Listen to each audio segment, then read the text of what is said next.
রাপ্পারায় and ফুলস্টপ.com এবং আজকে তো মিউজিক লঞ্চ। আমার পাশে যিনি বসে আছেন তাকে পরিচয় দেওয়ার কোনো দরকার নেই, তিনি আমাদের সকলের প্রিয় মানুষ সমিত মুখার্জি।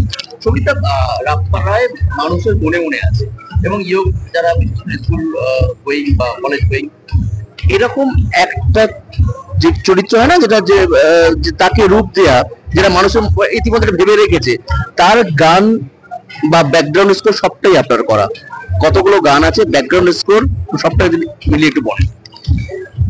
প্রথমত আজকাল যে চলটা এসেছে সেখানে একটা গান একজন মিউজিক ডিরেক্টর করে, একটা গান আরেকটা মিউজিক ডিরেক্টর করে, ব্যাকগ্রাউন্ড আরেকজন করে, কখনো দুজন করে।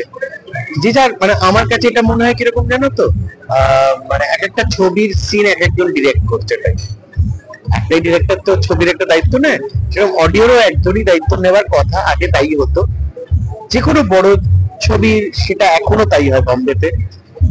এখানে হঠাৎ জিনিসটা একটু চেঞ্জ হয়ে গেছে, তো অনেকদিন পরে সেই সুযোগটা আবার আমি পেলাম যে প্রত্যেকটা গান আমার অ্যান্ড পুরো ব্যাকগ্রাউন্ড স্কোরটা আমার করা। তো এই ছবির প্রথম থেকে এটা ছিলাম বলে এটা আরো বেশি নিজের মনে হয়, কারণ এই ছবিটা ওয়েল মেড ফিল্ম।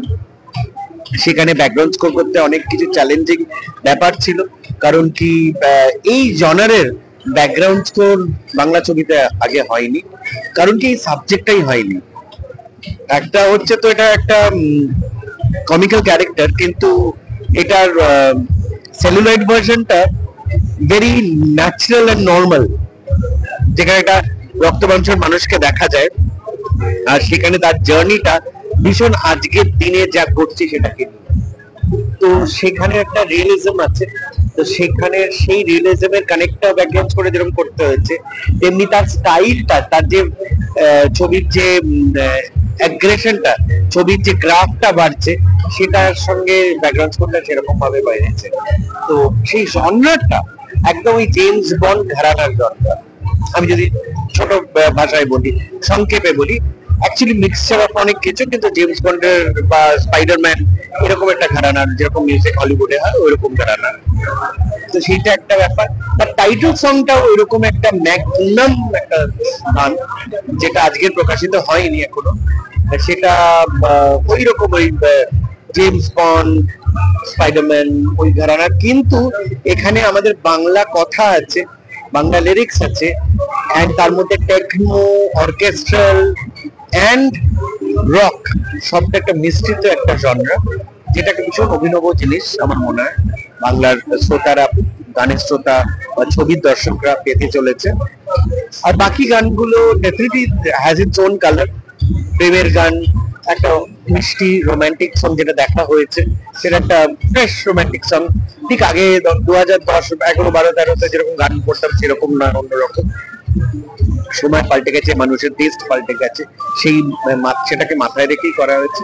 আর একটা গান আছে, সেটা খুব টাচি, আজকে দেখানো হয়নি, কিন্তু সেটা পরবর্তীকালে নিশ্চয়ই এটা প্রকাশ পাবে বিফোর দ্য রিলিজ।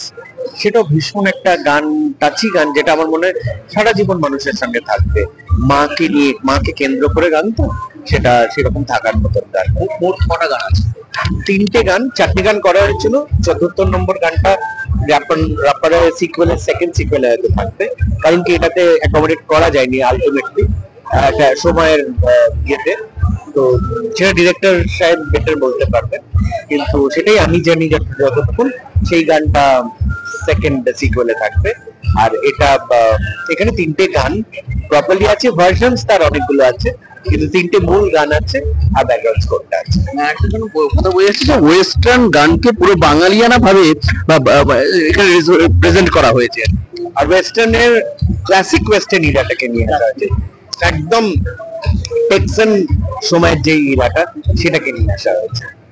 এবং ধীমান বর্মনকে এখানে বোধহয় ধন্যবাদ দেওয়া উচিত যে সবকটা গান একটাই মিউজিক ডিরেক্টর করেছে এবং বিজিএমও একই মানুষ করেছে, কারণ ছবির সাথে গান তো অঙ্গাঙ্গিভাবে জড়িত এবং ছবি গানকে এগিয়ে নিয়ে যেতে সহযোগিতা করে। একটা মিউজিক ডিরেক্টর একটা গান কি করে, সে তো গল্প বা ওইভাবে এগিয়ে নিয়ে যেতে সাহায্য করে না। সেই জিনিসটা একটু আমার মনে হয় ডিসজয়েন্ট হয়।